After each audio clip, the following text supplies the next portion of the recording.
राम कृष्ण हरी।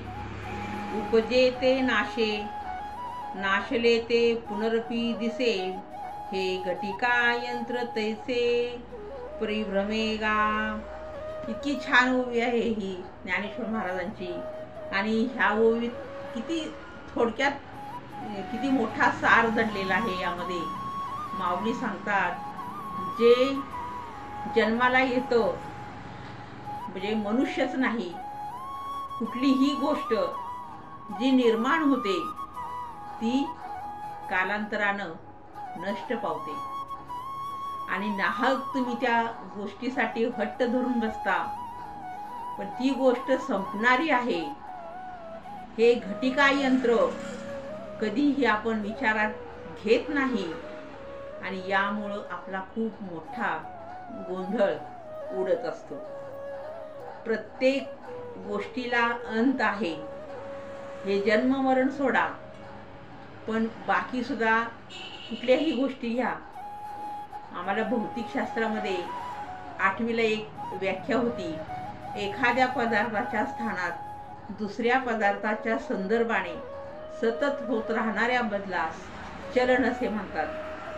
तर ते चलन म्हणजे काय? चलन म्हणजे सतत चालत राहतं, पळत राहतं, त्याला चलन म्हणतात। मग पैसे असू द्या, पण पैशाच्या बाबतीत माणूस फार लबाडी करतो। 10 रुपयाची आपली जर फाटलेली नोट असेल तर तिला कशी पळवायची आणि दुसऱ्याकडची नवी करकरीत 20 रुपयाची नोट कशी घ्यायची, ह्याला चलन म्हणत नाही।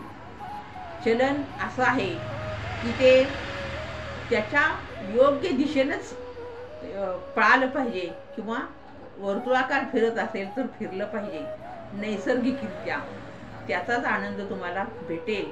आणि जोपर्यंत तुमचं ते चक्र फिरत आहे, जोपर्यंत तुम्ही त्याचा आनंद घेता त्या वस्तूचा, आणि कालांतरानं एखादी आपण गाय पाळतो दावणीला, आणि खिलारी गाय आहे, खूप गोंडस ती वासरं देणारी, पांढरा शुभ्र कलर आहे, अगदी शिंग बिंग खूप छान आहे तिची, अगदी देखणी सुंदर गाय आहे। पण कालांतरानं काय होतं की ती गाई नंतर देत नाही, वासरू नाही देत, तिचं संपलेला असतो सगळा काळ। पुनरपी जननम पुनरपी मरणम नाही, फक्त रजो काळ आपण म्हणूया त्याला, तर तो संपतो आणि मग ती पार्टी होते असं म्हणतात काहीतरी गावठी भाषेत। आणि मग अशा वेळेला आपण त्या गाईचा तिरस्कार करतो, की काय आता हे गाई